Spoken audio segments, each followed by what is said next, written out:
All right, so we're today talking about the Sam Raimi Trilogy of Spider-Man films. Yes. Spider-Man from 2002, Spider-Man 2 from 2004. Yep. And then Spider-Man 3 from 2007. We love these movies. What are your thoughts on these movies? I do love these movies. I think Roger Ebert said that Spider-Man 2 was the best superhero film he'd ever seen.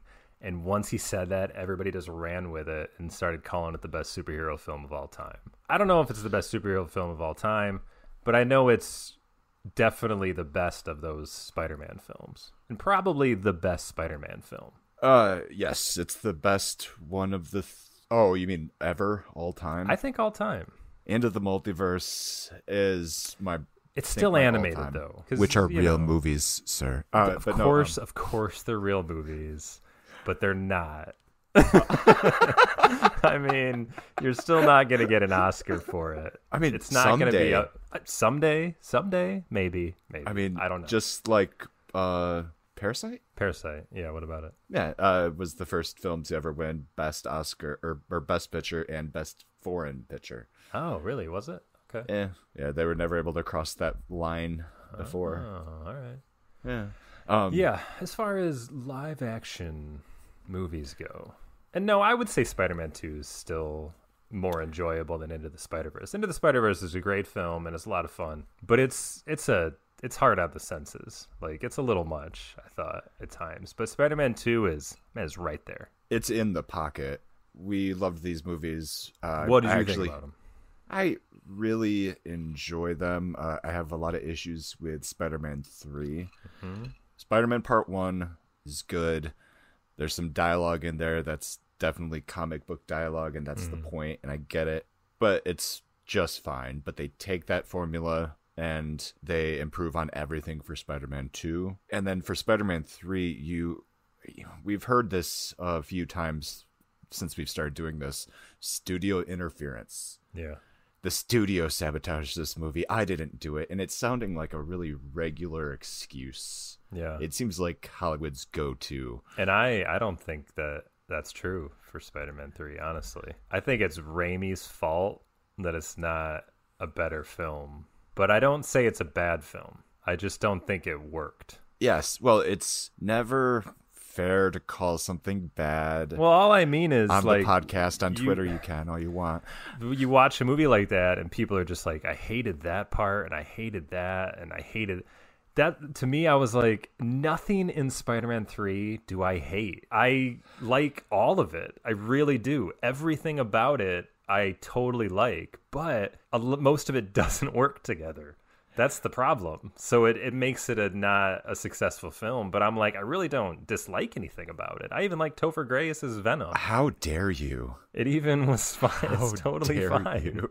Topher Grace is actually why the words white privilege got invented. Oh, come on. What's wrong with him? So bad. He has played one character his entire career. And but that was the character he should have played. Like, that was his version of Eddie Brock, and I see that because his version of Eddie Brock fit into that world. It really did, to me. Like, who was Maguire going to go up against? He already had Harry Osborn. He already has Franco as Osborn to go up against. Like, who's he going to go up against for his rival at the Daily Bugle? Like, what actor is he going to go up against? I thought Topher Grace was a pretty good choice. What do we care about his rival at the Daily Bugle? Okay, I cared about... Again, I agree. It's totally overstuffed. Probably not even been in there. But since it was, I was fine with the fact that it was Topher Grace. That's all. That's my point. I think I had no idea how much I hated Topher Grace until last night. That's interesting because he hasn't been in bad. Like, what have you hated about him? Like, he was in Traffic. Name a movie. I love that 70s show. It was a great show. So then he goes on to do movies. He's in Soderbergh's films. He's in Traffic. He was good in that, right? He's playing. Name the a same movie character. that's better because Topher Grace was in it. I don't know many movies with Topher Grace in it. All I know is Traffic Okay, and Spider-Man 3. Topher What the fuck else has he been in? I haven't seen anything. He was in this 80s inspired movie called Take Me Home Tonight, and I enjoyed that, but I haven't seen anything else really that he was in. All right, here we go. Topher Grace filmography. Traffic. Wow, first movie, Traffic. There you go. I know, that's what I'm saying. The much remembered Oscar award-winning Topher Grace vehicle, Traffic. Yes. What was he? What did he even do in that movie? He was a asshole boyfriend of Michael Douglas's, who was like the drug czar. His daughter was a like cokehead, and he was her asshole boyfriend, and that was it. So they were getting high all the time. That was it. But it was the irony is that her father was the drug czar. There's screenwriting. Then he's in Ocean's 11 as himself. I don't remember that. Mona Lisa Smile, the famed Topher Grace vehicle. Didn't see it. Win a Date with Tad Hamilton. Didn't see it. I mean, I've purposefully not seen some of these movies. Like, I'm not watching that Todd Hamilton shit. Basically, we got Tad Hamilton. In Good Company he was in, and he was a big piece of that movie. He was gonna date Dennis Quaid's daughter or something. Yeah, I know what you're talking about. I've seen it, and Dennis Quaid was good. He was in Predators. I didn't watch. Did you ever see Predators? I did with Andrew Brody or Adrian Brody. Yeah, is that any good? It's forgettable. I'm a big fan of the Predator series, and it's the only one I've really skipped. But yeah, he keeps getting work. He just keeps getting work. He's kind of like David Shia Duke. LaBeouf, you know. Oh, that's right. He was David Duke in Black Klansman. Yeah, he was really good in that. Was he? You got to give him another shot. I know he's Topher Grace, and he's always going to be Topher Grace. That's just who he plays. But when he's casted correctly and to play that character, he does a bang up job. I think he's perfectly fine. You think he's perfectly believable as a white supremacist? Exactly. Here's the thing. Here's what I hate about him. That his name is Christopher. And the short that he chose is not Chris, but Topher. Don't you want to just fucking punch someone in the face? After Did you know that? Did you know that his name is Christopher? I did not know his name was Christopher. That's what they did with that.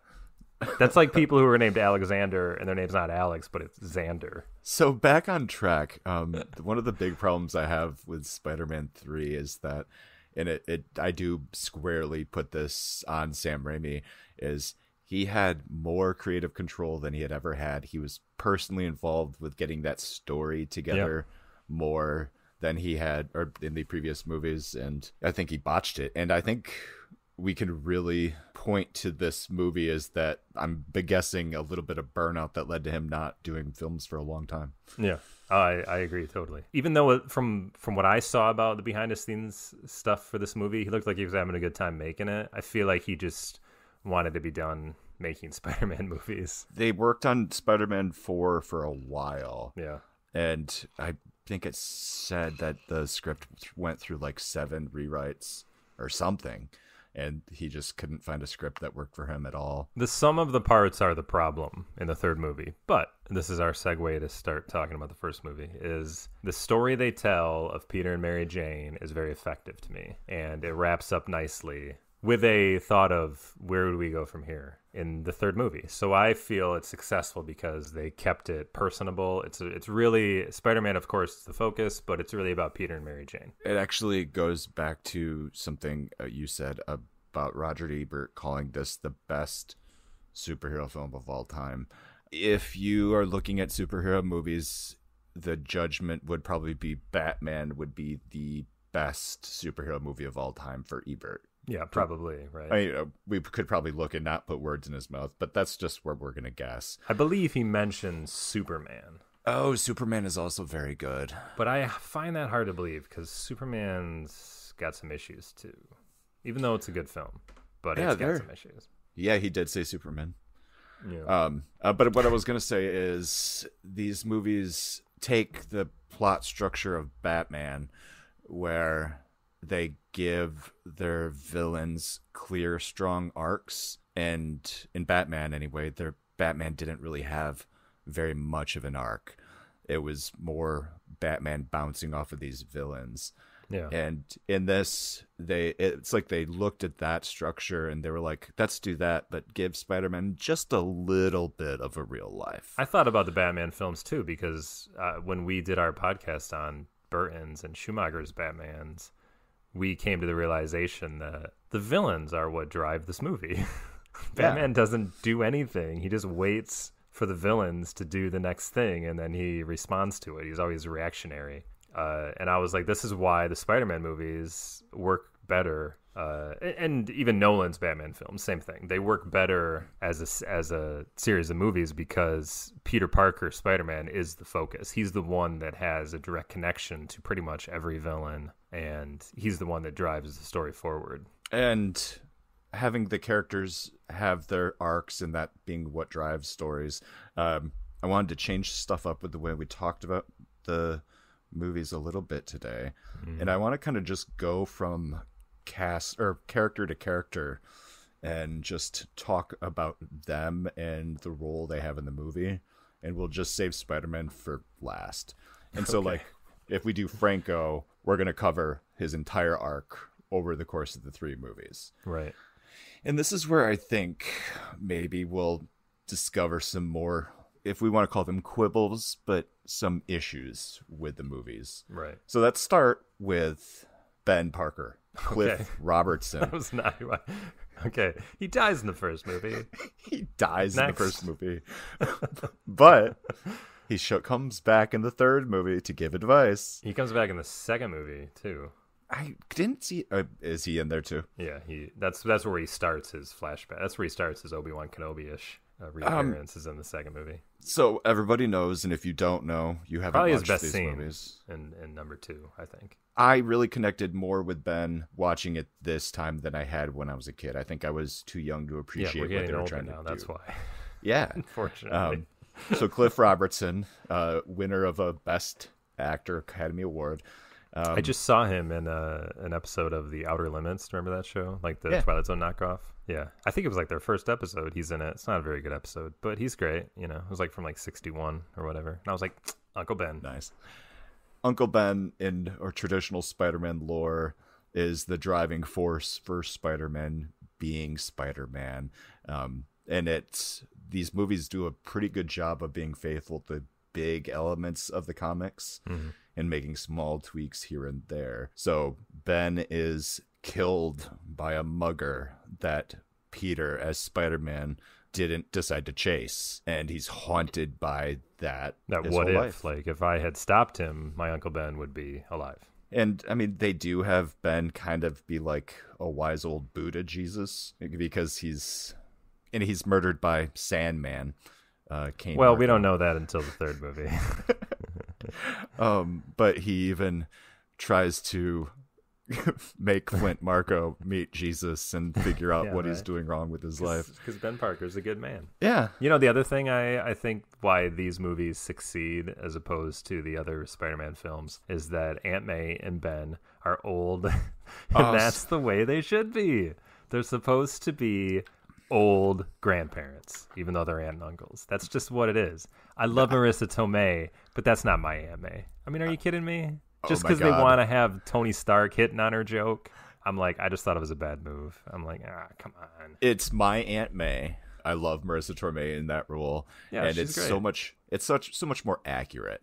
That's how old an aunt is. Well, yeah, of course. But this is not how I grew up. And just to one little segue, like Spider-Man was it for me. I love Batman too, because I got into Batman around the same time as I got into Spider-Man. This was like early 90s, like 92. But Spider-Man, man, everything about Spider-Man. And some of the first comics I got of Spider-Man were the Spider-Man classics, where they were reprinting Amazing Fantasy number 15 with his first appearance, and then Amazing Spider-Man number 1 through like 20 something or whatever. So I had all those. So when I was 11 years old reading Spider-Man for the first time, I was actually reading the very first issues of Spider-Man. So I didn't come in without that knowledge. Like I knew immediately how he started, even though I was buying the newer stuff, the Clone Saga, everything that was coming out in the 90s too. So that's why it meant a lot to me that Spider-Man, I was like, when I heard about a movie, I couldn't even visualize. Like, I didn't know, like, what is that going to look like? Like, when they made Batman into a movie, he was wearing rubber. And they, of course, made the changes, whether appropriate or not, that they thought they had to actually pull off a movie. And I think they did it really well, but I was never more excited for a superhero movie than I was for Spider-Man when it was coming out in 2002. Like, for a year beforehand, I was all about it. I was just like, oh my God, Spider-Man's coming out. This is going to be the biggest thing of my life. Yeah, because you had gotten me into Spider-Man, and so I was also a fan. I don't think welcome. Quite on the level, but I'm still shocked that Mark Bagley is still drawing that book. Mm-hmm. Like, that's insane to me. Yeah, well, he was doing the Miles Morales version of Spider-Man for a while, but I don't know if he is anymore. I feel like they handed it over. This is just generational thing, but now it's written and I think drawn by someone who of color and females. That's just another difference than when I was, all old white dudes were doing everything I loved when I was younger. And now that they're like, and Brian Michael Bendis is the one who created Miles Morales, who was black and Hispanic. He's a white dude. But now I think it's actually drawn and written by people of color. So I don't know if he is anymore. There is actually an alternate title to these movies. And I was thinking of it earlier. It's not going to be complimentary, I can tell. When you come up with alternate titles, it's usually like taking the piss out of whatever we're watching. Mediocre white men do stuff. Look, this was Spider-Man, though. This is what I'm saying. This is Spider-Man. This is straight out of the 60s, updated for, an early millennium audience. I mean, what are you going to expect? If you compare this film to Tom Holland films, Mary Jane is just as hot in both movies. And I don't miss a random white-haired, red-haired girl at all. I'm not the biggest Kirsten Dunst as Mary Jane fan. I feel like she didn't, I don't know. I still think that she did more with the character than Zendaya ever has. She's just that fucking Daria. Well, girl. They are still in high school in these films.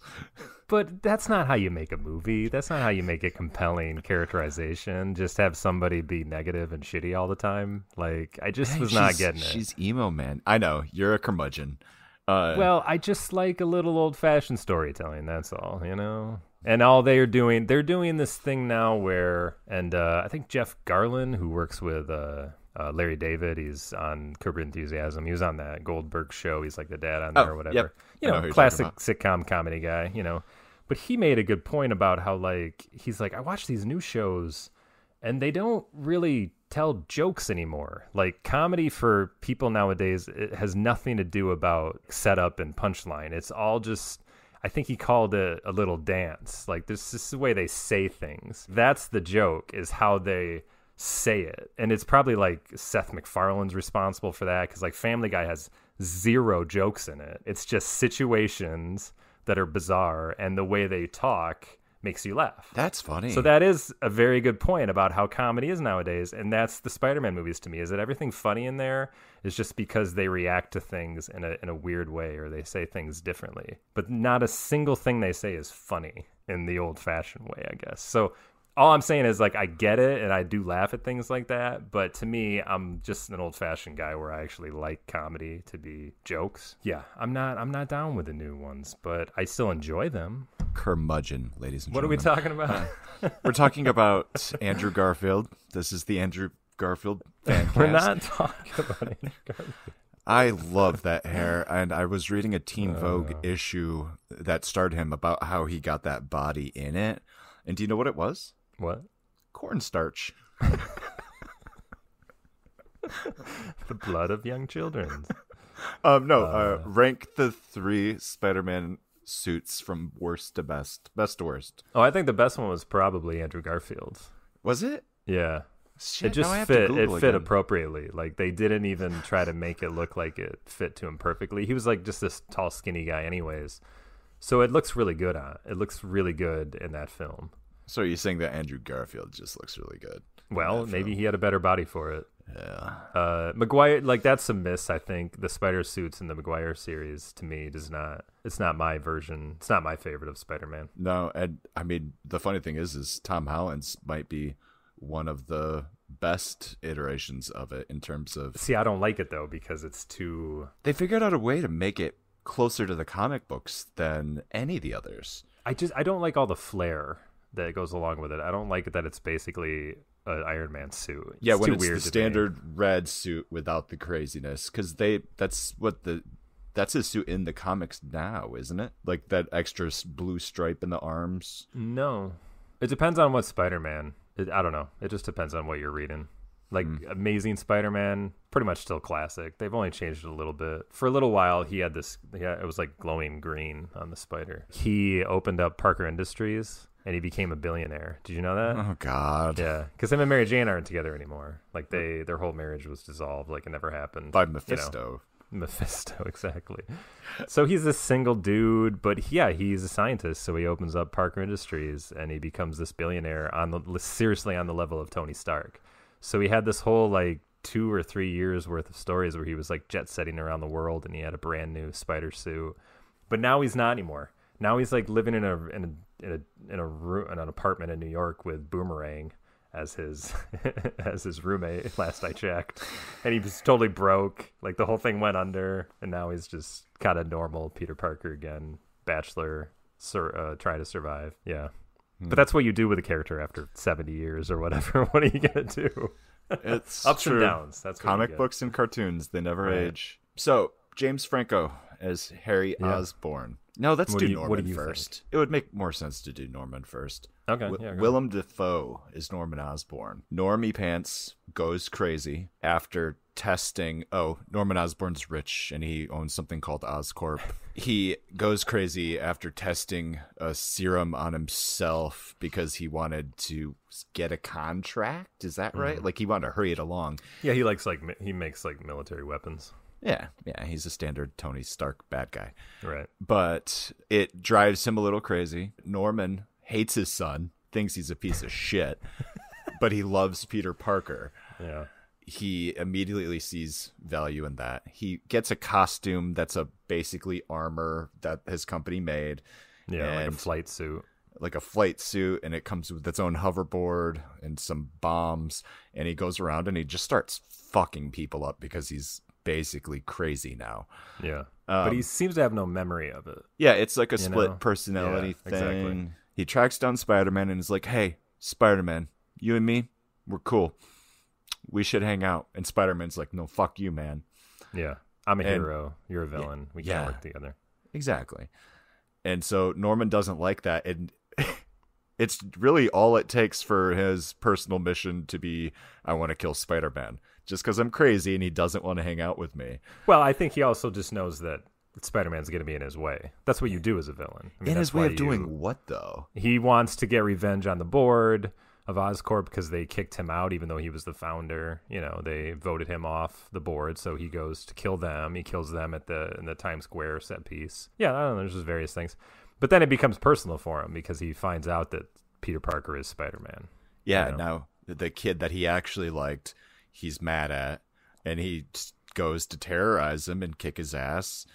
And he picks on Aunt May. He picks on Mary Jane. And Aunt May. Well, this is classic. This is classic comic storytelling. It's classic. That's what works in the movie is that he's a bad guy. So what does he do? He finds out who the hero is, so he starts going after the family members. I mean, if I was a crazy bad person, that's what I would do too. That's the funniest part of the movie, unintentionally funny, is when he's like, "Finish it!" And I know, like praying the Lord's Prayer. You know, that was a comic book line. So Norman has a good storyline. I think his work, Willem Dafoe's work as Norman Osborn, is truly effective. He's a great bad guy. Oh, he was so good. I think the costume is a miss. Like it's just not a good. Yeah, I don't know what they could have done because everything I ever saw, how they were going to do like an animatronic goblin face, probably wouldn't make much sense or look very good either. I don't think you could have had any portrayal that looked more like the comic and had it be able to pull it off. It's a pretty silly villain, really. I mean, his look. He's a freaking Green Goblin with in a purple jumpsuit. I mean, it's pretty hilarious. But they make him such a sociopath and such a psychotic killer in the comics that you let all that slide. You're just like, oh yeah, well, he's fucked up, so it's totally fine if he's dressed for Halloween. But in the movie, you can't do that. And Dafoe totally pulls this off. Like he's great. He's great. Do you remember much of Dafoe before this? Because he was definitely around. But I'm sure I knew him in some things, but I can't recall at the moment. Yeah, like I don't think I really knew about him until then. But yeah, he is active since 1980. Yep. He's in The Loveless, and he's in The Last Temptation of Christ. Mississippi Burning. He was in Last Temptation of Christ. But again, these are movies I watched before Spider-Man. Like, I probably got into all these movies probably around that time, you know. Born on the 4th of July, The English Patient. Totally. I fucking love that movie. Clear and Present Danger. Like, he was very, very active. Danger? I don't remember. My dad John watched that more than any other film. Clear and Present Danger. But yeah, Willem Dafoe is great, and he totally pulls this off. And then he pops up consecutively in 2 and 3 to basically do the same thing, push his son to follow in his footsteps. His little bitch of a son.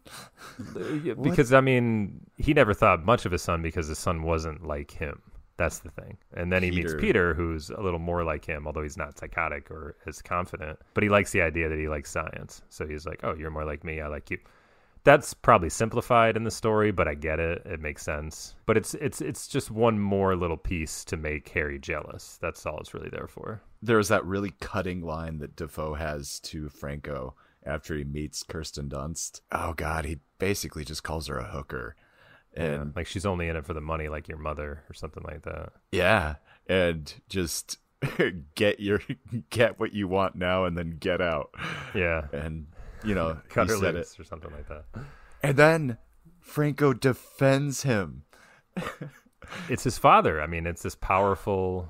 He just called his girlfriend a hoe. And he's like, that's my father. You don't know, you should shut your mouth. Like, it was... Yeah.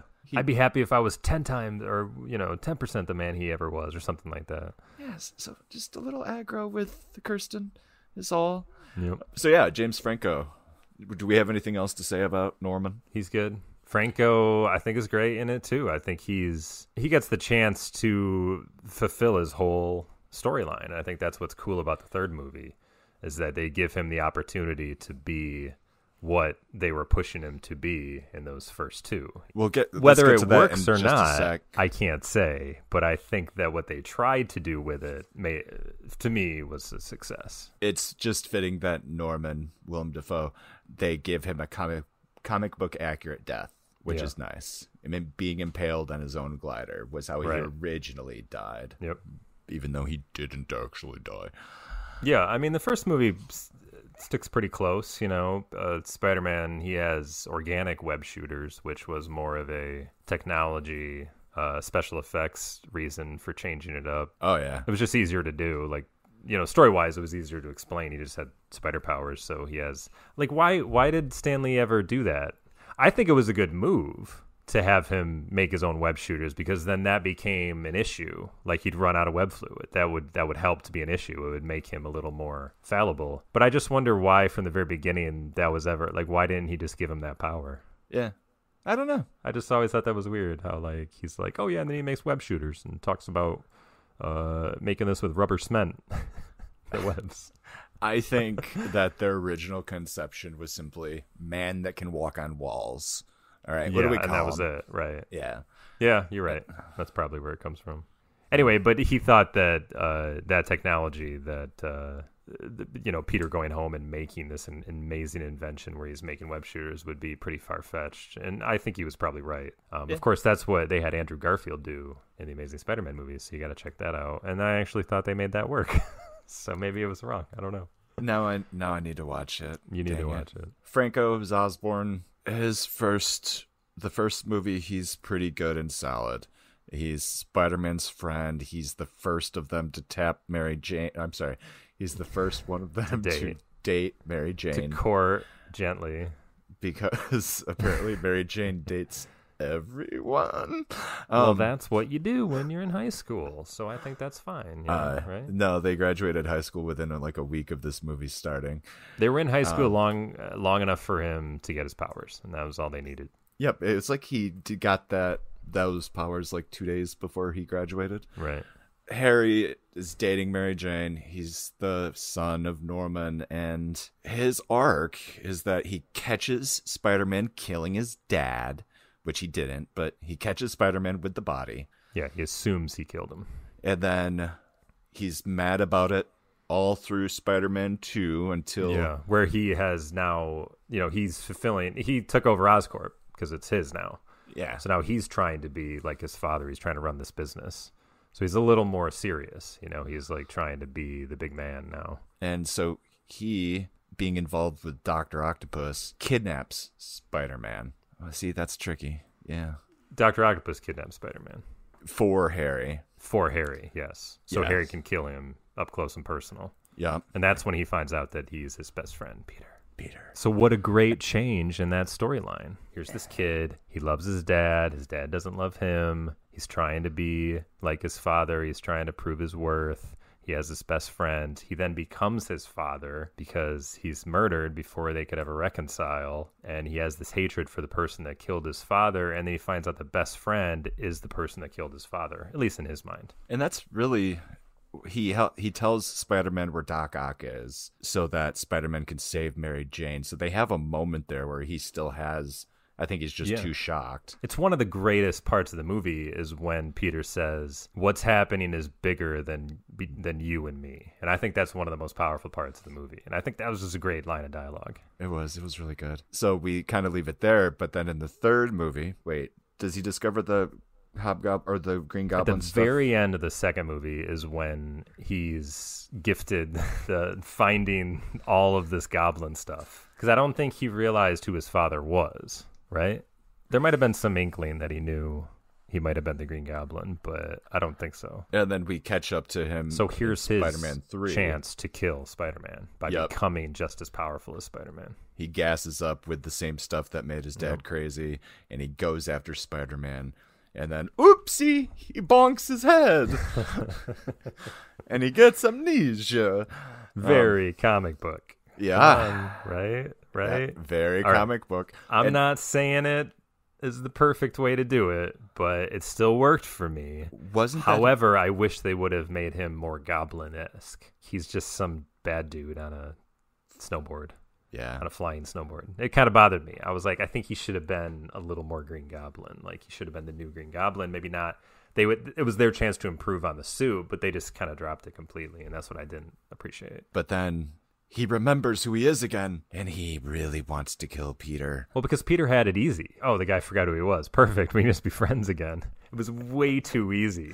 Way too easy. And that's why I was like, this is going to come to bite you, and that's exactly what it did, is that he, of course, remembered, so... You're not going to get out of it that easy, Spider-Man. Yeah, and he blackmails Mary Jane into breaking up with him. Well, he's pulling things from his father's playbook where you find out who you're fighting and then you go after the family. You go after their loved ones to tear them down and make them weak so you can destroy them in the end. And then he confronts Peter and he's like, hey, I'm totally dating Mary Jane again, man. Ha. He's fucking funny in that scene too, though. I like that. And when he turns around and gives him that wink, it's so stupid. And then him and Peter get into this big fight, and Peter blows up his face. Yeah. Which it's probably for the best for James Franco because, I like him a lot. I don't know why I keep talking trash, but just to be clear, I like James Franco. Anyway, Harry's hanging out at home, and something that I really dislike about this movie is he doesn't believe anybody that Spider-Man didn't kill his dad until his butler tells him that he's pretty sure Spider-Man didn't do it. Oh no, the wounds on your father matched his glider. So the butler totally knew he was the Green Goblin. See, the butler, whoever the fuck that guy is, he must be Sam Raimi's friend from when he was making student films or something, because he's the worst actor in the movie, but he's so bad that it's funny. that I love that he's the butler. He's so bad. John Bernard. Paxton. Yeah, he's not good. I mean, he couldn't say a line to save his life, but he's so funny they put him in the movie. Anyway, I never thought that he was the single person that corrected Harry's total, thought. I always thought that Harry knew. Harry obviously knew that Spider-Man didn't kill his father. Harry knew that his father was the Green Goblin. Like, I just felt like there was always something in him that knew, and it was just him having to come to his own realization that he didn't want to think of his father as a horrible person, even though he was. It wasn't that deep. It was the butler. Yeah, but it was deep. To me, it's deep. Raimi's deeper than that, to me, all right? And that's where my problems with 3 come in, is they don't earn the stuff they're doing. They tell you something, but they don't sell it to you. I don't know. I was along for the ride in all 3 movies. Everything hit me, and it just made sense. That's my only point, is that it wasn't like the butler told him to me, but maybe to the other viewer, maybe to you, maybe to other people. Maybe that's exactly what it was, and that's why it didn't work. But to me, I was just like, he's just saying what Harry already knows. And so Harry shows up to help Peter. Yeah, he teams up. The climactic final battle. And it's good. Yeah, he sacrifices himself. Yeah. To save his best friend.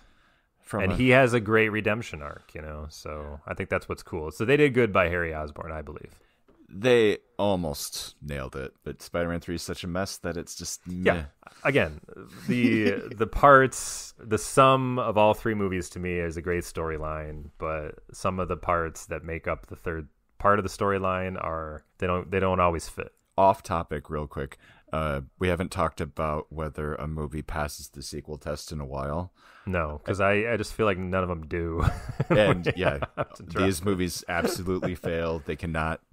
Well, I think there's too many exceptions to that rule. Like, we had this thing, but it only matters on movies that aren't franchises. Yeah, like this movies is are serialized. franchises. Of course they're not going to match. I mean, Yeah. Of course they're going to set up for other movies or have to exist in the same world and all that stuff. Yeah, It's probably something that is good that it died off. So yeah, J.K. Simmons. Yeah, he's good. He unfortunately doesn't get much to do in the third movie. That's what I think is a detriment to him.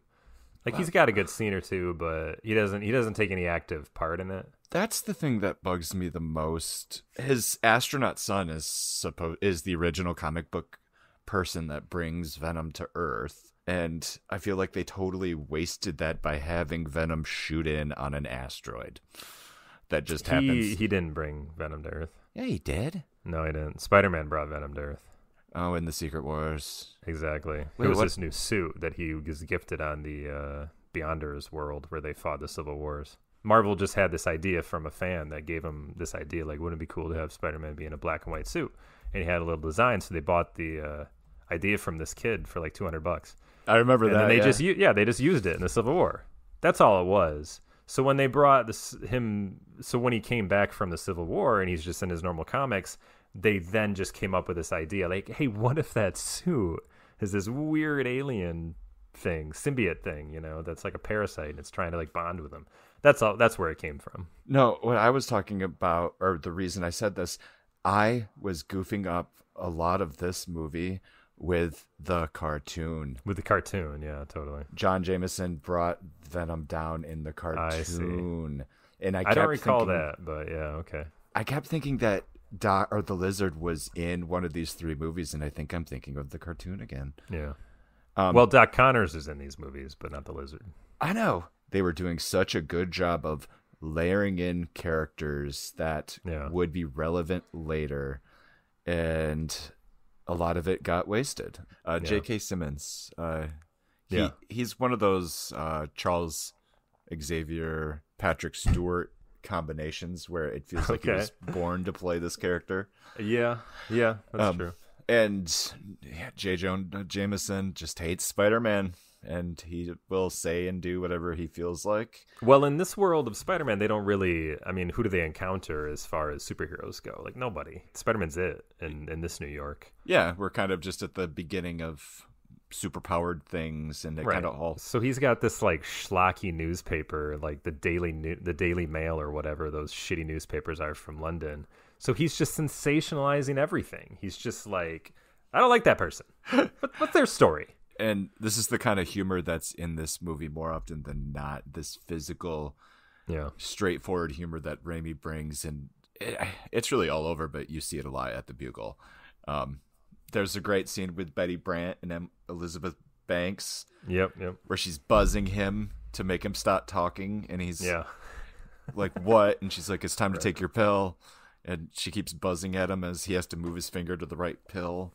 This is in the third movie. Yeah. Betty Brant good was stuff in the third movie. One of the best parts of the third movie. Now Betty Brant didn't get much to do, unfortunately. She's also like Kirk Connors. That's how she was the best part of the movie. Yeah. But they actually started going out in the comics, for a little while. He and Betty were a thing. Yeah. How do you like that J.K. Simmons was able to reprise the role in the MCU? I like it, but why didn't they give him any hair? He just looks like J.K. Simmons playing J. Jonah Jameson, but I want to see J. Jonah Jameson. He went bald? Or was he bald 20 years ago? I don't know. He was 46 when Are you telling me that they had no budget to give him hair? Like he's been bald. He was bald in the original movies, and they gave him hair. You know what I mean? They've really moved away from having to make every character look just like they were drawn 40 years ago. Let's move on to May Parker. Doesn't have much of an arc. Husband dies. Her nephew moves away. She's left alone at a house. What do you think she starts doing? She either starts drinking or she starts gambling, because she's so bored all by herself that she loses the house, has to move into a small apartment. I think that she is a victim of marrying young back in the 1960s, when you were told as a woman you didn't have to have any education or do anything. You just had to rely on finding a man, and he'll take care of you for the rest of your life. And then he fucking dies on her, and she's like getting these bills. She's never paid a bill in her life. She doesn't know what to do. She doesn't know where the checkbook is. She doesn't know. She literally didn't send money anywhere. That's what happened. The electric bill, she's like, I don't know what this is. The gas bill comes in.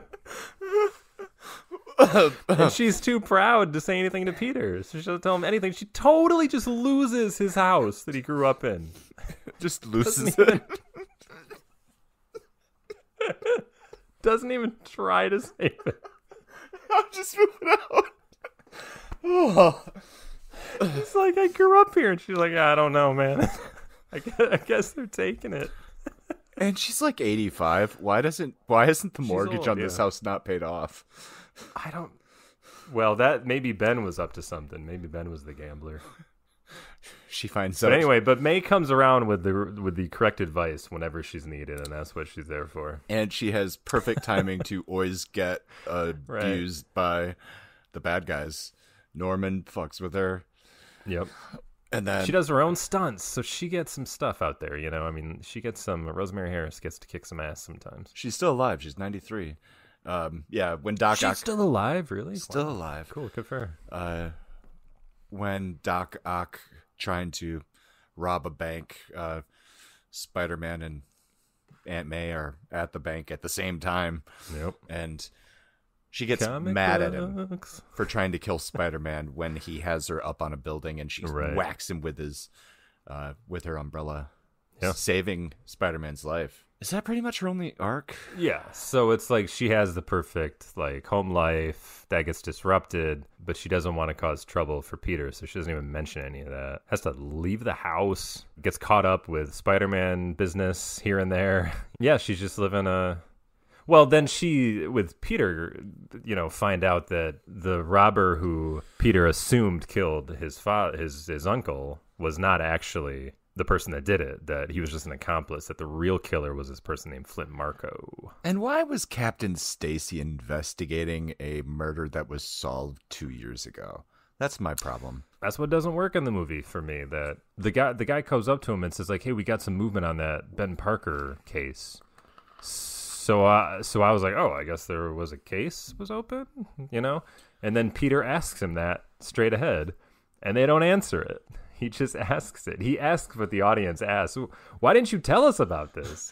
And then Stacy's just like, hey, settle down. And then he's like, won't settle down. And then he gets the hell out of there. So cut scene, we never have to find out why he didn't tell him. So it was definitely a cheat as far as the writing goes. The funny thing is when it comes to Spider-Man 3, I think the worst part of that movie is the Sandman element. See, I think the Sandman character is perfectly great in the film, but the fact that they retconned him to be his uncle's killer was not a good move. You can't do that. Not you really can't necessary do at that all. because the whole reason Spider-Man's who he is because of that robber killing Uncle Ben. I mean, what was his motivation again? Just so that I understand. His daughter is sick. He's trying to get money to help his daughter. And you know how medical costs are in this country, that she was probably dying of cancer and he couldn't afford it. They didn't have any insurance. So he was trying to do prison. Right, but he got arrested because he was trying to steal Kill money a child. No, we don't know why he was in jail. Well, he was in jail because he got caught after. Yeah, you're right. I don't know why he was in jail. Yeah. Child rape. Because he got away after he accidentally killed Uncle Ben, is what we learned, is that he didn't actually kill Uncle Ben. He knew that Uncle Ben was trying to tell him that you don't want to do this, and then he got spooked and the gun went off and he died. And he's probably just one of those dudes, heart of gold, but just fucking always in trouble. You know what I mean? He played him like he was such an idiot. But he was such a perfect Sandman. He was. Like, the look and everything and the way he spoke, like, he was really good at it. That was one where I didn't need that striped shirt. Like, it's classic. But they made it work. I don't know. This, again, like, I know the movie is too fat. It's overloaded. There's too much stuff going on. It doesn't work. Yeah, like, none of it is natural. But if you take it apart, I'm just like, even when him becoming the Sandman doesn't really, like, I don't know why that all happened, but when you watch that scene, I still enjoy it. Yeah, so I don't know. That scene worked. It's just Right. that they didn't have anything for him to do after. Oh, my daughter, we're going to show my daughter once and she's going to be sick. So I'm going to spend the rest of the movie maybe robbing stuff, maybe not, maybe getting caught. And then I'm going to team up with an alien that I meet to battle Spider-Man, because Spider-Man is the reason that I can't get the money for my kid. Doesn't everything, like, even with an overloaded film, everything still worked well? Everything was so edited nicely. I just felt like it was overly long and it was too full of ideas, but everything did flow very nicely. I was surprised at how well the movie holds together, even though you know it's not good storytelling. It was the best looking of the three. Yeah. And it's fun to watch the special effects evolve from 2002 to 2007, because like that was another detriment from the first movie. Well, was when they totally animated Peter Parker. It didn't look good. And Raimi being Raimi, he tries to use so many practical effects in that first movie, and then you kind of just see it move away.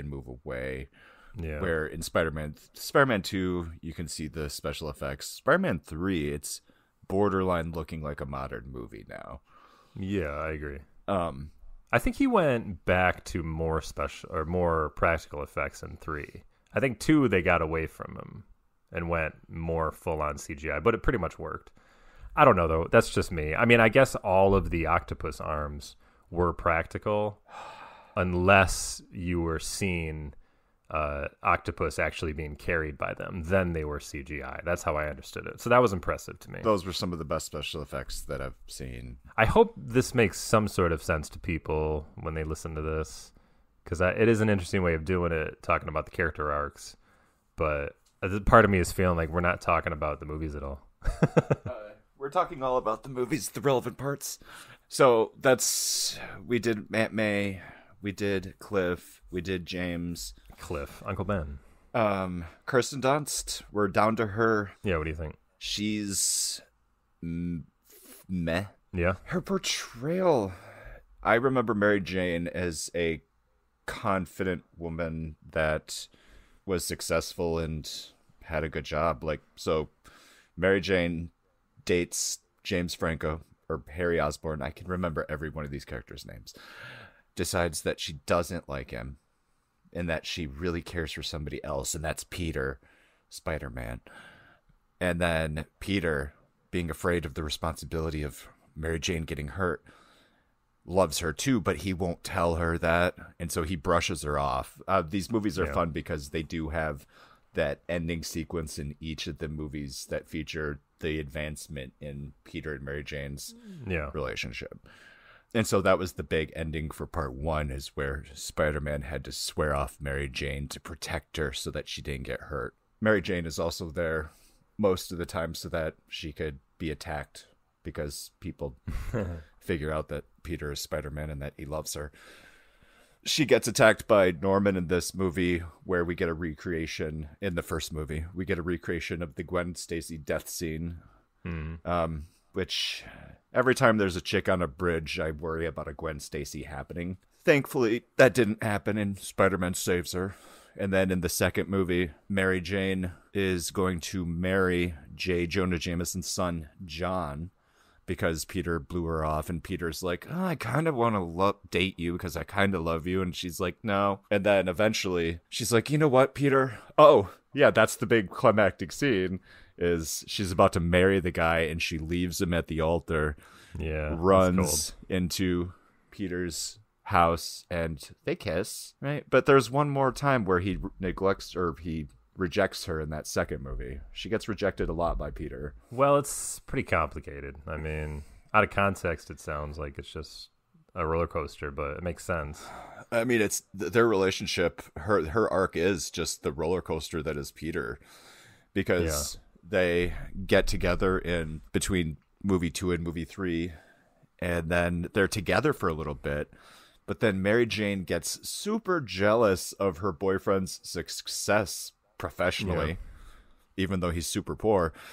She's jealous of his fame, and they grow distant, and they just kind of break up. Well, that's her issue. She's jealous of his fame, but at the same time, he's oblivious to her needs. Yes, because he's so swallowed he's loving life in the fame. Like, he's never had that before. He's always been the guy that everybody hated, Spider-Man, and you could never catch a break. Yeah, at one point she goes back and hangs out with Harry, and they make out a bit. Peter starts hanging out with a different girl just to piss off Mary Jane, and it pisses her off. And then these movies are full of hormones, and at the time I think she's best in the third movie. I really do. I think she gets more of a successful roller coaster ride. But yeah, I think this is the last time you'll see the damsel in distress in a superhero movie. Yeah. And this is pretty much what Spider-Man is.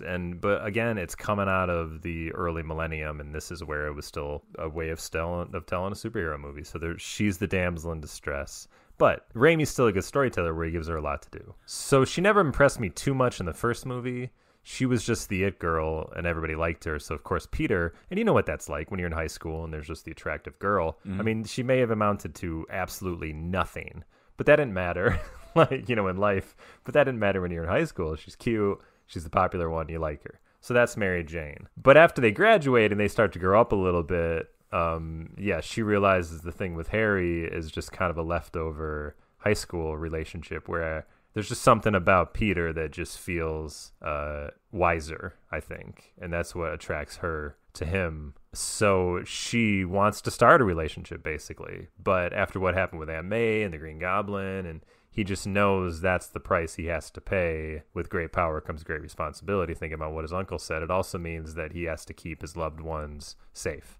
So he doesn't want to put her at risk. So that's how the first movie ends. Second movie, she's doing her thing. She's an actress. She's living her life. And I remember the Mary Jane from the comics where she had like this fucked up background. Like her dad left her. She walked out on her sister who she was helping raise her kids because she just couldn't take the stress anymore. She was like estranged from her sister and stuff. So that's all like background that I knew about in the comics. And that's how she and Peter really came together, is that he was there for her when she was working out all of these deep-seated problems she had with her family or whatever. And that's how they really connected. And Gwen Stacy died, that was, she was the person that he relied on or whatever. So that's how they end up connecting and getting married, and that's why I really liked them as a couple. But Joe Quesada and everybody who took over Marvel in the 90s were just like so offended that Peter was married. They wanted him to be this single cool guy like he used to be, you know? Yeah. So they ruined it all, but I really liked it. I liked that he was married. I liked it too. I don't know if they could have kept it going for another 30 or 40 years, but so the second movie, he's having personal issues with his responsibility in that he's failing in school, which is something he used to love. That's and where he's failing at life, which is something he really wants to get better at. And he's like, why can't I be with Mary Jane? She loves me. Why can't I be? And that's where that great scene with Uncle Ben comes in, where Ben is trying to tell him, like, you know, from beyond the grave in his dream or whatever, that you have this responsibility. You have to take my hand. You have to be this person I want you to be. And he says, I don't want to be anymore. Yeah. So he gives up Spider-Man. And once he gives up Spider-Man, that's what makes him think, I can be there for you. Yes, and that's when that's where he makes her believe that he is there for her. Yep, and she rejects him right there, but then she'll come back and he'll have decided to be Spider-Man again. Yeah. And then he's going to be like, totally the wrong time. Whoopsies, I was having a brain fart too. I know, which is probably the one part of the movie that I thought was like a little like iffy, like, I don't know about that. But at the same time, I thought it was so like, oh, that is such bad timing, that it was so hilarious to me that I loved it. I loved that scene. So to finish up. Yeah. So yeah, this whole thing with John Jameson, J. Jonah Jameson's son, who's an astronaut, and he has this line about being on the moon, which I just thought was kind of weird. Couldn't he just be an Air Force pilot? Wouldn't that be cool? But maybe not as cool that he would have like a gala in his name. He'd probably got to be an astronaut for that. He played football on the moon, man. Yeah, football on the moon. Really? Like, we went to the moon again? It just opens up all kinds of questions for me that, like, when did NASA make that happen? We haven't been to the moon since the 70s. Why in 2004 did we decide to go back to the moon? To do what? It feels like it should be football? so easy for us to do that now. Like it would be probably just a few $100. Yeah. Right. So anyway, I think that's just her realizing that as troubled as Peter is, there's just something about him.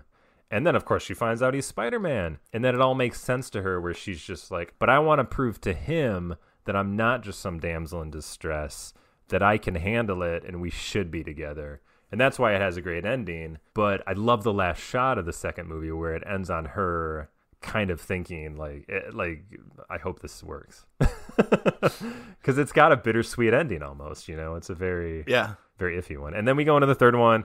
They're together, but yeah, he's finally popular and he can't handle his fame very well, where he's kind of it's gone to his head and he's not there for Mary Jane, where she's kind of flailing in her career. So they've kind of switched a little bit, and she's taken offense to that, as any girlfriend would. But he's so oblivious to it, he's going to propose to her. So he's trying to take a step forward, but he's unaware that she is taking steps back, and that's why they're finding this difficult in the relationship. And obviously this gets convoluted when he has the symbiote, because it makes him into this, like, he turns into the Green Goblin almost. He has a second personality, you know, where he becomes like this emo Peter Parker, this dude.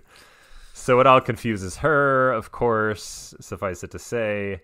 What I love about Spider-Man 3 is the ending, though, where the first movie, she wants to be with him. He doesn't want to hurt her. The second movie, they finally come together and she's willing to accept the risk. The third movie, they're older and wiser now, and they realize we are both troubled people and we got so many fucking problems, and this probably isn't going to work, but I love you and I want to try to make it work. And that's how the movie ends, and it has this beautiful bittersweet ending where she just takes his hand and they have this little dance, and it just ends on, you know, their faces. Where do we go from here? I don't know. It almost felt like Before Midnight to me, you know what I mean? Like, you don't know where they're going to go after this, but you know that they love each other and they're going to try to make it work. You're being more concise than I am when talking about these characters, so that was very good. And that's kind of the reason that I wanted to just talk about the characters individually, is partially because Spider-Man 3 has so much going on. I don't know how we would properly explain it. So much going on. Yeah. But when you just look at each character, you can kind of run through their portion of the movie and get an idea. In Spider-Man 2, the only real person that we need to talk about is the reason that it's amazing and awesome and that's Alfred Molina. He stole that guy's pizza.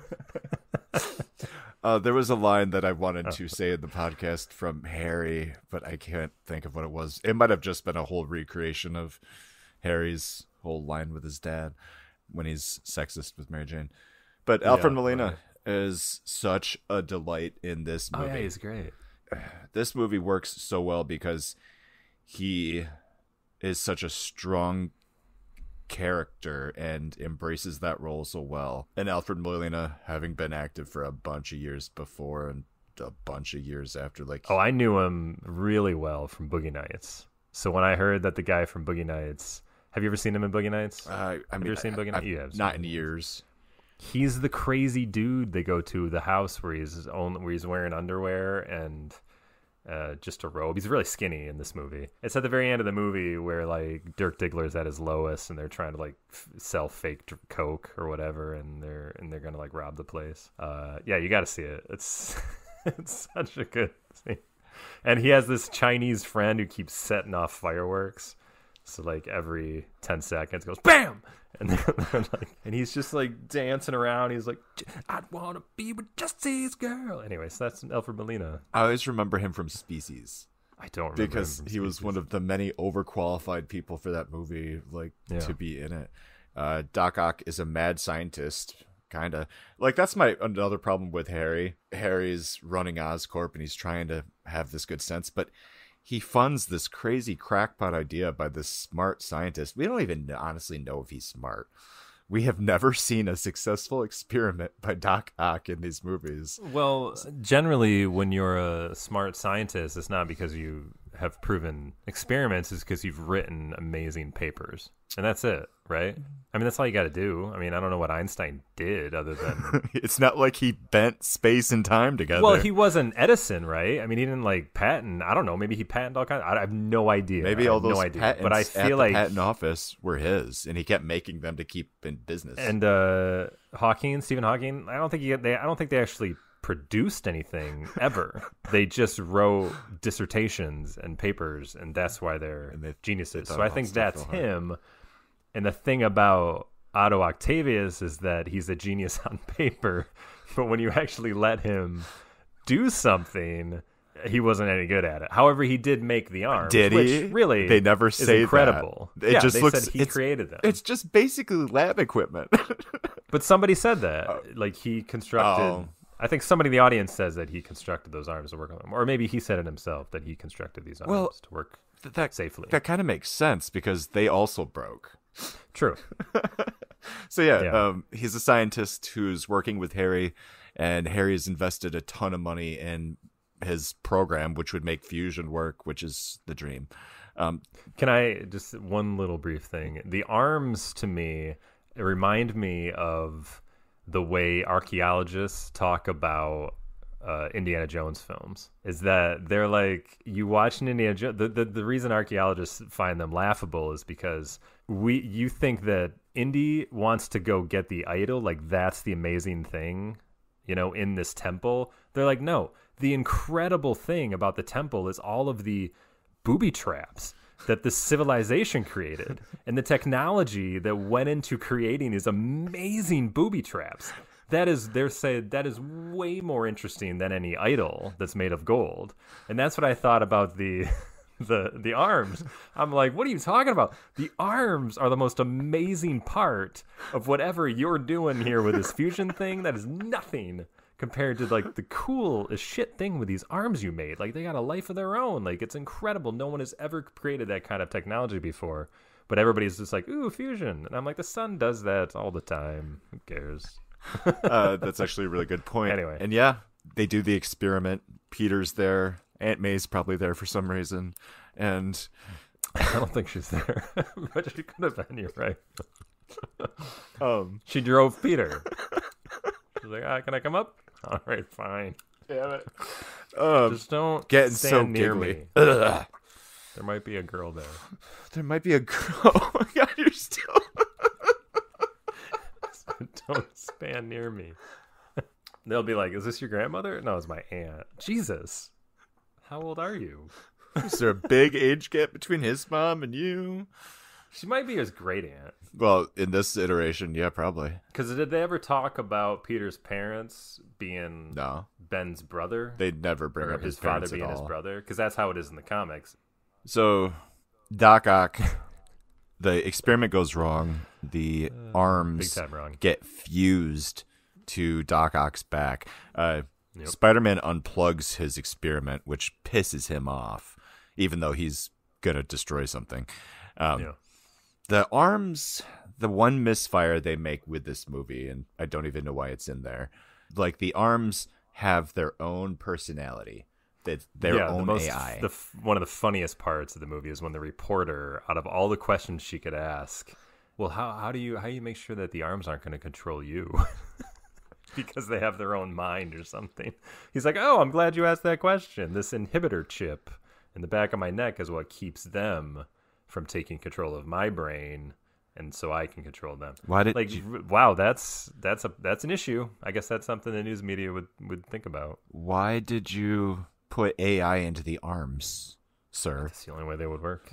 But there's probably too many. I mean, you got 4 arms. That's a lot of brain power for just your brain to do. You know, you probably would just give them a little bit of a push, and they would know what you would need, and that's how they would work jointly together. That's what I think. That's why you need AI. The chip gets fried out. Well, do you remember the original Doc Ock and that little? It was like a corset. Yeah, and he had like the old rotary phone dials on them, and that's how he would control them. Yeah. And then eventually, but then everything that happened in the 60s in a comic is that, well, not everything, but most things was a nuclear, like there was uranium and plutonium, and that would fuck with your chemistry.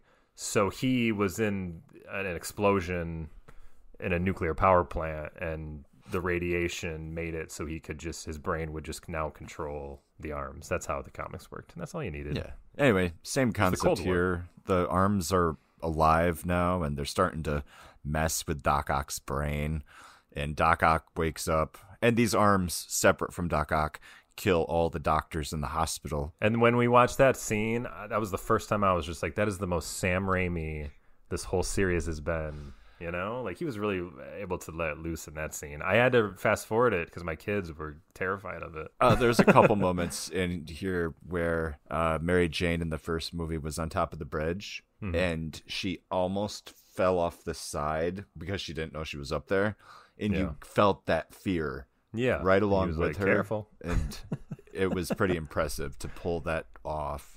It'd be hard. The shot would have to be just so. The same thing happened when I was watching Batman, when he takes Vicky Vale to the Batcave, and it's all dark, and she steps out of the Batmobile, and he's like, hey, watch your step. And he turns on the lights, and it's like a fucking 100-foot drop into a cave.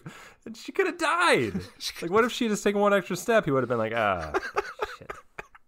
Nobody would ever know. She would just disappear. Bruce Wayne's not going to say anything. One more for the bottom of the cave. Yes. She wasn't the first. Maybe another body would break it or fall. She won't be the last. So yeah, Doc Ock becomes obsessed with doing his experiment again. Do we remember why?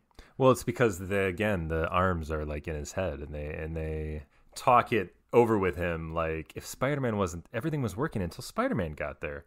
If Spider-Man hadn't interfered, it would have worked. It would have stabilized. And he's honestly just going and robbing banks to get money to buy the parts that he needs. Comic books. You gotta rob banks and comic books. He goes to Walmart, robs a bank. I don't know where he gets that stuff. Goes to Best Buy. Even where he chose this old, like, flooded out, whatever it is. I don't know. Like, it was an old port. Okay, yeah. I mean, where does he get power to power all that stuff? Like, who's paying that bill? Not Aunt May. Fusion. Duh. Well, yeah, but he hasn't made the fusion yet. I know. So, anyways, yeah, you know what? I didn't let that bother me. That it looked cool. When I was watching Batman Returns when I was a kid, and it's that scene where Batman gets brought up in every one of these podcasts. When the Penguin is at the podium and Bruce has the CD. Number one, he does the DJ scratching with a CD, which does not happen. But also, when I was a kid, he closes the CD cover and it has a little Batman insignia on it. And I'm like, where did he get that made? Did he like shop that out? Like, isn't somebody asking like, why is this guy getting all this Batman? Clearly, he made it in like a sweatshop that Wayne Industries owns in Korea. I guess so. I just thought that was like a little much. But anyway, whatever. I digress. So he runs into Spider-Man a couple times. Yep. And Spider-Man keeps thwarting him. He grabs Aunt May at one point, which we already mentioned. And he's really just going to kill Aunt May because he's mad at Spider-Man. So he is really becoming unhinged. Yeah, he's so unhinged. Like, it's hard to imagine that someone could change from who they were to this desperate person he became. That might be a little bit of a far-fetched for me in the movie as well. But again, doesn't bother me. So we did forget to mention that Doc Ock was married and his wife is killed in the accident as well. That's another reason, of course. They really seem to be in love. Yeah, because he was given romance advice to Peter because he had such a successful relationship. Oh, yeah. Which this bad guy also met Peter and also he was like a mentor to Peter. Yeah. Yes. Which proved that nerds can find love. And I think that is that Otto's successful relationship is what leads Peter to believe that he should make it work with Mary Jane. Yeah. Nerds can find love. Doc Ock then goes on, after beating up his aunt, like Norman, he goes to beat up his girlfriend because did Harry tell him? Doc Ock needs tritium. Trillium or whatever that makes it all work. And only Harry can get it for him with the power of Oscorp. So he goes to him. And Osborn's like, all right, I'll help you, but you have to get Spider-Man for me. Go find Peter Parker. He takes Spider-Man's photos all the time. He'll tell you where he is. And then he's just like, but don't hurt him because he's my friend. Shit. Hey, audience, do you see how all these little storylines are intersecting? It's cool. But that, again, that is another Spider-Man trope in the comics, that the fact that he was Spider-Man's photographer. So, and he meets Peter with Mary Jane. They're together when he goes to beat up Peter. Yeah. So Doc Ock's like, okay, I'll just throw one car through the cafe. How many other people in that cafe do you think are dead, though? Just so many. The baristas, for sure. He takes Mary Jane with him to make sure that Peter follows through on getting Spider-Man there. And we get this great climactic battle between Spider-Man and Doc Ock, and Doc Ock gets his machine up and running. Crazy thing, it doesn't work again because he's a bad scientist. Yeah. I think the arms are really to blame for most of this. They're bloodthirsty AI creations, and that it's a really weird AI. I know, and they're really leading him to believe that this is the right thing to do, even though he knows it's not going to work in his right mind, but they're making him believe it's all he should be doing with his time, is that trying to recreate this experiment that will work. And once again, Spider-Man loses his mask because that's the most popular thing he does in these movies, is take his mask off. Yeah. And he reasons with Doc Ock. Yeah, I think he just took it off, right? I think so, that Doc Ock saw it was him, and Doc Ock kind of snaps out of it. Yeah. And there are a lot of memorable lines because he says something to the effect of, "I don't want to die a monster." Yeah.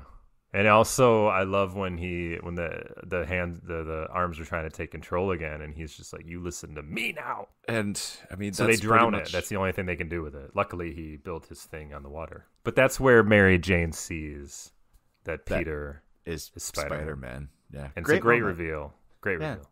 I mean, what an amazingly shot. I mean, the movie just looks incredible, especially in that final climactic scene. Like, thinking of how Raimi directed that is beyond me. It's the pacing of it is crazy. Yeah. Like, he has so many short, quick shots. Like, it didn't feel like the normal Sam Raimi style. It's like Sam Raimi adapted to what he thought the comic book style should be.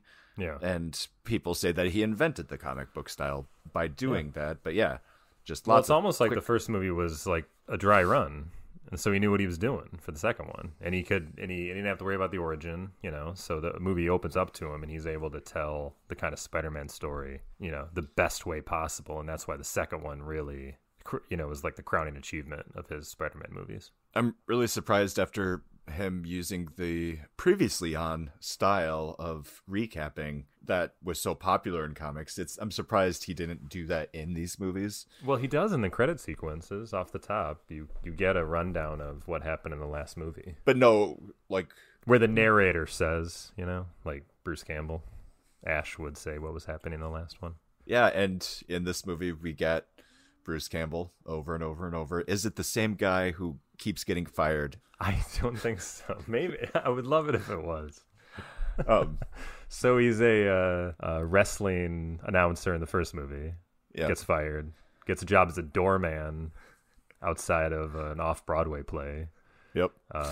And then gets a job as a maitre d' because he has a fake French accent. Yep. I think most people would say he wasn't because he's French in the next one, but I'm just like, hey, he's an American actor pretending to be a French maitre d'. Even in the movie, it's a fake accent. So I think he is the same person. And he pretty much admitted, I think this was just today, that he is going to be in Doctor Strange. Oh, for God's sakes, really? So we totally called that.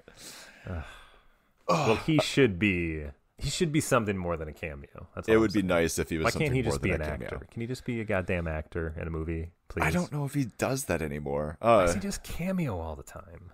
But yeah, he put up a post on Twitter that said, just leaving this great city where I finished shooting a scene with a friend and a great actor. Don't know which one, though. Something like that. And it was a picture of London where they're shooting Spider-Man.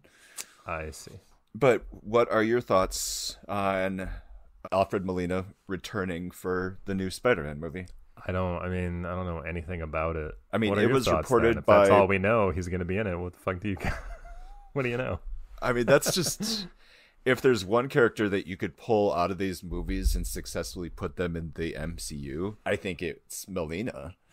Can you pull anyone out of these movies and successfully put them in a new universe? I mean, their whole history is tied to these other movies. Like, what sense is that going to make? I mean, if they do Molina and they have it work like they think it's gonna, my guess is that, like, just before that thing blows up in the river, like, a little bubble opens and snaps him out. That is I mean, are you hearing what you're saying? This is the stupidest thing ever. He died. I'm sure that they're going to do something. I think, and I haven't, we're recording this before the last episode of that WandaVision show too, but I think Evan Peters reprising his role as Quicksilver from the X-Men movies is just stunt casting. It's just them having some fun with it. It's and looking I think like that was just stunt casting. Yeah. And I think the same thing with Alfred Molina is that they just are bringing him back to be a new version of Dr. Octopus. I don't think he's going to be the same Dr. Octopus. But they're not going to bother us with an origin story. He's just going to be Dr. Octopus the same way Jamie Foxx is just going to be Electro, but a new version of it. That's what I think, but I could be wrong. Yeah. Why would you want to bring all that in? What are you trying to do? Are you trying to make another Spider-Man 3 by just convoluting everything, with all this backstory? Again, like, is there a Sony influence here that's looking to build on Spider-Man into the Spideyverse? Possibly, but I don't think they'll ever bring back the Maguire verse. No. It had a chance to wrap up, and it wrapped up great. That is pretty much all of the characters in Spider-Man 2. Yeah. Now we're in Spider-Man 3. Let's start. Where do we start? Oh, I have an idea. Thomas Hayden Church. Yeah. As we Sandman. talked about him a little. We talked about him a little, and because it's such an easy, short thing. He plays a guy made of sand who's trying to steal money to help his sick daughter, but he also murdered a guy in the first movie for no real reason. It was an accident. Yeah. He didn't mean to. So he turns out to be the real killer of Uncle Ben, is what this movie does. In order to give 3 a storyline, they changed, the whole mythos of the whole Spider-Man thing. So I think that was a misfire. However, Thomas Hayden Church as Sandman, he's a pretty faithful adaptation of the character from the comics, and the character from the comics is just kind of a dummy, strong guy, and I think he does a good job of doing that. But they give him a little more to do, where he's like this dude with a heart of gold. He's just a petty crook, and he's just trying to get money for his daughter's surgery because she's got the cancers. And he says, "I'm not a bad guy. I just have had bad luck." It just kind of Justin. ends with him flying away. But to me, it was like Peter got so big on himself in the movies that he thought he could do no wrong because he's a hero. To me, the movie is about even heroes make mistakes, and the people you think are villains can also do good. And that's where Harry finds retribution, and that's where he learns that Flint Marko isn't just your run-of-the-mill villains. Like he is a guy that's had bad luck. So I think that's why he just let him go. It kind of sums him up pretty good, though. Yeah. Let's move on to Topher Grace, one of the worst human beings alive on Earth. And why I think do the people... teeth was a big misfire. Why do people keep... Yes. Why would you change just hard for him to the talk. actor's teeth? Yeah. Like, he's a part of a symbiote. The symbiote has the teeth. So, wait, let's talk about the symbiote real quick, and then we'll do Topher. You brought it up briefly about John Jameson, and I thought I thought the same thing. Like, why didn't they have him return for the third movie, bringing it back from space? Yeah. No, but it's just an asteroid that lands on Earth. And like, they give it no reason. Yeah. And we just all are like, all right. Whatever. I mean, what are you going to do? You can't argue with that. It latches onto Peter's bike, follows Peter home. It latches onto the costume, and it mixes with his costume. And it starts to affect Pete because the symbiote is an alien, and it's putting its thoughts, kind of like Doc Ock's frickin' arms, into Peter. And it causes Peter to have different personalities and be more confident and cocky. But also just basically a dick. But then Peter realizes that it's the costume that's making him be a freaking dick. And he accidentally makes a bell ring, which is true to the comics. The Venom symbiote doesn't like It's noise. another great set piece. I loved that part of the movie. And as crazy and convoluted as the story is, it all fit together nicely. Like, Topher Grace goes to church to pray. He's got that great line. Come on, that is perfect. He goes to pray and he says, I want you. He's asking God to kill Peter Parker. God, I'm so happy with that line. It was the funniest thing. I couldn't stop laughing. I hate Topher Grace so much. So anyways, it's a great set piece where Peter gets the symbiote off him because he realizes that loud sonic sounds is what scares the symbiote, so he's able to get the symbiote costume off of him, and that's where he gets on to Topher. Yes, Edward Brock, who is a reporter. Peter's new rival at the Bugle. Yeah, he's what did they say? He's basically Peter's shadow, and that the only real difference between the two of them was that Eddie Brock had a bad childhood, while Peter was raised by a happy family, or something like that. See, I didn't get any of that. I just thought that Brock wanted to take the easy way to be successful, and that's why he faked photos. Which is also why Peter does it. He does it the easy way as well. He does do it the easy way, but at least he puts in the work as Spider-Man in order to then get the easy way for the photos. I don't know, whatever. Yeah. So Eddie Brock talks himself into a job at the Daily Bugle, a job that Peter's always wanted, but then he starts faking pictures. You know what? If I'm lying at work and I get caught, I don't go after the person who caught me. I feel guilty for getting caught or for doing the bad thing in the first place. Peter had every right in the world to point out that this was his photo and this guy faked it. Like, that's such a clear and easy, you can't get mad at me for this. This was mine. You stole it. Well, this is Eddie. Eddie's an asshole. Yeah. You know, he doesn't need the symbiote to make him a bad guy. It just makes him more powerful. So the symbiote latches onto him, and the symbiote kind of imprinted is basically a copy of Spider-Man's costume. That's why he looks like just a dark, monstery thing. Mm-hmm. So they lost the white, though. I don't know why they could have included the white. And in fact, I read that the cinematographer was having a very hard time shooting because they got two black figures in the movie, which is mostly shot at night. The reason they don't have the white is because Spider-Man 3 is a bad movie. But so I don't know. It's just some design choice for some reason. Venom is just out there to fuck with Peter at this point. Well, the symbiote hates him for rejecting him, and now Eddie hates him for getting him fired and just for being better at a person than he is. And the symbiote tells him that Peter's Spider-Man. And so, wanting to mess with him, he teams up with Kane Marko to fight Spider-Man. The Sandman. Yeah. Who got caught in a particle accelerator by climbing a really easy to climb chain link fence for such a dangerous military installation. That was doing experiments in the middle of the night. Exactly. And had next his to a body, prison. right. And had his body mixed with sand, and that's how he could control. He was made of sand now, and he can control sand, and he can become a giant monster and stuff. I don't know if we ever covered that, but that's him. Anyway, where were we going? Oh, Topher Grace. Yeah. Topher Grace. Yeah, so he's Venom. He's Venom. They have this Spider-Man. big final battle. Yep. And I don't remember who offs the symbiote. Peter uses all those pipes in this construction area to just do a wall of sound. Oh, yeah. He's able. Another cool thing where he shoots the web at him and yanks him out of the symbiote. I love that part. So the symbiote's all like, and he takes the pumpkin bomb from Harry, who was dispatched just a little bit ago by getting stabbed. So Peter takes the pumpkin bomb and tosses it into the symbiote. It explodes, but Topher's such a dick and doesn't really know what consequences are. It's like, no! And he jumps at it and he gets dissolved too. So Eddie Brock's dead, the Venom symbiote's dead, and then Harry dies. But him and Mary Jane and Peter, I mean, Mary Jane, of course, she's always the damsel in distress, but at least she's around for the important parts that way. Yeah, her damsel in distress in 3 is good. They all get to hold Harry as he dies. With his scarred, haggard face. Yep.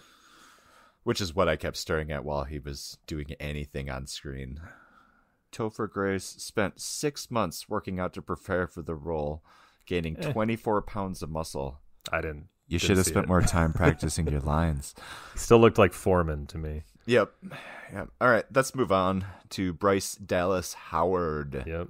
As Gwen Stacy, such a completely unnecessary character in the movie. I mean, I think they knew this was the end. If you're going to have another love interest, just to get in the way between the two that Peter can use to kind of make her jealous, and someone that can, like, mac on Spider-Man the way Mary Jane was in the first movie, might as well just make her Gwen Stacy. I think that's what they were thinking. Yeah, no, I agree. But I mean, because I don't see her characterization of Gwen Stacy, say they make a 4th, 5th, and 6th movie, I don't see her becoming the Gwen Stacy that ends up getting killed. I did not realize this was Bryce Dallas Howard until I watched it this time. And I mean, was... Well, that's the first time I really remember seeing her. My first memory of her is always The Village. Was this before or after The Village? This was after The Village, yeah. This was 2007. That was like 2004 or something, I think. Yeah, all right. Yeah, maybe that was the first time I saw her then. But I just remember her from Spider-Man 3 and that she was Ron Howard's kid. Do you have anything exciting to say about Gwen Stacy? No. These movies definitely have a girls as a plot device problem all the way through. Yeah. Like, now that I'm really taking a step back, yeah, it's like, I don't want to convince you that it's a good movie. I mean, I'm not going to say it works as a film, but I do think all these 3 films together, like, it just tells this great story. Like, this whole story, this whole world they created, everything really comes together, And for me, it was the bigger picture is more important than maybe some of the things that didn't work. And mostly it's all the back end in the 3rd movie where things don't work the most, but it didn't ruin the storyline for me. Appreciate that point of view, because I can see where you're coming from and you're able to defend some of your points well, other than the whole Topher Grace thing. James Cromwell as Captain George Stacy. Yeah. I mean, and there's a whole other storyline that we're never going to touch in the story, because he's the first one to die. Spider-Man's not able to save him. Yeah. And he's completely useless in this movie, just like. And there was something about, and I'm not too up on the Captain Stacy part, but I think he was a friend to Spider-Man, or he was a father figure, or he was becoming a father figure to Peter. I forget which one, but he meant a lot to him, and then losing him was the first part. Again, he's just there in name only. If you're going to have a captain, might as well be Captain Stacy. Are there any other cast members at the Bugle that you want to point out? Ted Raimi, Sam's younger brother, who's just a good foil or a good straight man against J. Jonah Jameson's craziness. Yeah, full of good lines. In the second movie, he has that great part where when Peter gives up being Spider-Man and the trash guy finds the suit, he brings the suit to J. Jonah Jameson, pays him for it, and then hangs it on there like, I did that. And then when his son's fiance, who happens to be Mary Jane, is now kidnapped, J. Jonah Jameson realizes, maybe I should have been a supporter of Spider-Man this whole time. And he's like about to come to that realization, and that's when, if I just would have been on his side, and then Ted Raimi steps in to be like, because he's the only one that could have saved her. He's like, yes, thank you. That's my point. Yeah. He's good. The guy who played Robbie Robertson, he was perfectly fine. Didn't give him a lot to do. Remember him from Things to Do in Denver When You're Dead. I don't remember him from anything but these movies. So have you seen that movie? Okay. No. It's a fun little popcorn movie. With Andy Garcia? Yep. I like Andy Garcia. What kind of things are there to do in Denver when you happen to be dead? I don't think there's much. All right. So Who's to wrap this up, we have one character left. Tobey Maguire as Spider-Man. Didn't we talk about him enough already? See, and that's just kind of nice, is that we've really done a lot of the elements. I'm going to go out on a limb here and think that you don't know if Tobey Maguire is a good actor or not. No, he's fine. That's normally one of your questions about actors. Are they good? Tobey Maguire is the definition of... what was the alternate title to these movies? Something white man. Mediocre white man. Yeah, he's the definition of mediocre white man. I don't know. I feel like he's one of those rare breeds where like someone of his caliber could actually lead a franchise, that they wouldn't really let them do that anymore. I could totally see them doing something with a multiverse with Doc Ock and bringing him over.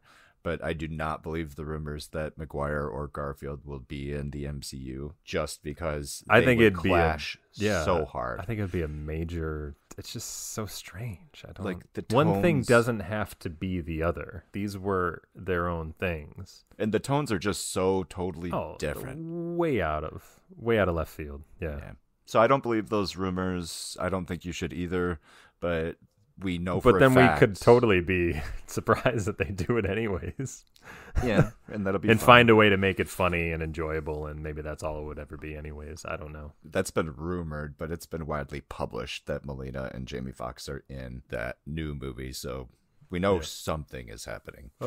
Yeah, I love Maguire as he's my Spider-Man. I mean, just the way growing up was always like Michael Keaton was our Batman, you know, that kind of thing. He's this Peter Parker. Like, Parker's supposed to be an awkward nerd and not that attractive, you know? I mean, like, he like is like the girl with the glasses, and like once she like puts her hair down and takes off, she turns out that she's like really good looking, you know? Like, he's that. So he grows into himself. Like, he becomes someone that would have stood out in high school. But that's why I like about Maguire, because he's not your average leading man. And that, to me, has always been Peter Parker. And that's why I think that Andrew Garfield was just a too modern version of Spider-Man, because we need to have a good-looking leading man, you know, that kind of thing. More standard good-looking leading man. And then the same thing with Tom Holland, where it's way too new for me. It's just not, it's not the Peter Parker the way it should be. Toby doesn't exactly nail every line, but the awkward and the cringiness of it is kind of makes it work for me, because I'm just like, man, he's so awkward. And he is. And yeah. Do you have another person in 2000, 2001, 2002 that could have been Spider-Man that you thought would have worked? I think it would have been a giant mistake to have DiCaprio, you know, or somebody else of his caliber that they were always talking, or Freddie Prinze Jr. or something. You know what I mean? Or Heath Ledger. Jake Gyllenhaal. I just feel like these would have been maybe Gyllenhaal, but I mean, Franco like would have been a bad idea. Gyllenhaal, and then Franco tried. See, I think Franco would have been a mistake. I think he was too good looking for it. Yeah, I think he would he's have been just like a too Garfield. Classically good looking. Yeah. Sam Raimi threw shade at Freddie Prinze Jr. Apparently, I don't know if it's cited, but it said when talking about the rumors, he said Prinze Jr. wouldn't have been allowed to even buy a ticket to the movie. Why? Because he's. What does that mean? I don't know. It sounds like I don't want Freddie Prinze Jr. near me. It sounds like he's too young, is what he means. Oh, so he's only 12. He was probably 25. That's what I'm saying. What does that mean? Well, Freddie Prinze Jr. is fine. I have nothing against him. Yeah, and he bounced back. He's now starring on the Punky Brewster reboot. Oh, is he? Peacock Network. Do you know that? I think he plays Punky's ex-husband. I think they're rebooting everything. They're rebooting everything. I heard there's a new Frasier coming out too. Well, that's all Kelsey Grammer. Not a reboot. He wants the title. But, well, yeah, you can't lose that title. He's been playing the same character for the longer than anyone, right? It's either longer or tied. I think it's longer. One of the two. The one reboot that I'm looking forward to is Criminal Minds. They're doing a 10-episode Criminal Minds all about one case. Oh. And that'll be fun. Interesting. All right. Do we have anything more to say about Well, we didn't Peter really Parker? talk much about Spider-Man. We talked a lot about him during the course of the episode. I mean, my point is that he's awkward. That works for me as Peter Parker. I just like his character arc. I mean, it's very believable in the second one.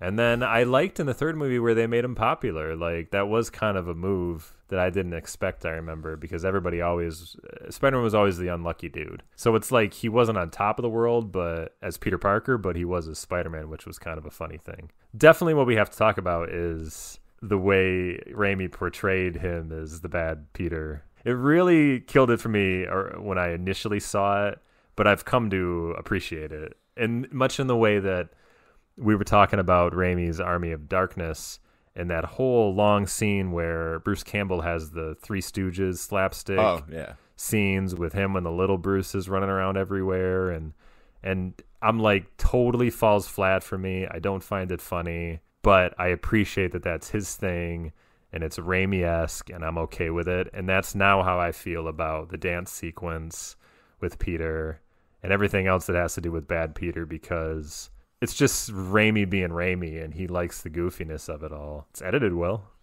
as goofy as it is. It's edited very well. Well, man, that is all I have to say about the Spider-Man movies. They were a big success, too. Yeah. Like, there was going to be a fourth one, like we talked about, and it really came down to Sam Raimi left, and they gave up on it and went for the reboot instead. Anyway, that is going to be it. Join us next week as we discuss one of the greatest sequels that I've never seen. A sequel that I've never seen, an underappreciated sequel. So yeah, we're going to be talking Chinatown and The Two Jakes. So join us. And I think most people will be happy to know that there was a Chinatown sequel, because I don't think anybody knows it. On purpose, like for real. Check it out. Yeah. So yeah, check it out and then listen to our podcast. The Two Jakes. Follow us on Twitter. Subscribe on iTunes. Leave us reviews. I'm Justin. I'm Aaron. And we'll talk to you later. All right. See ya. Bye.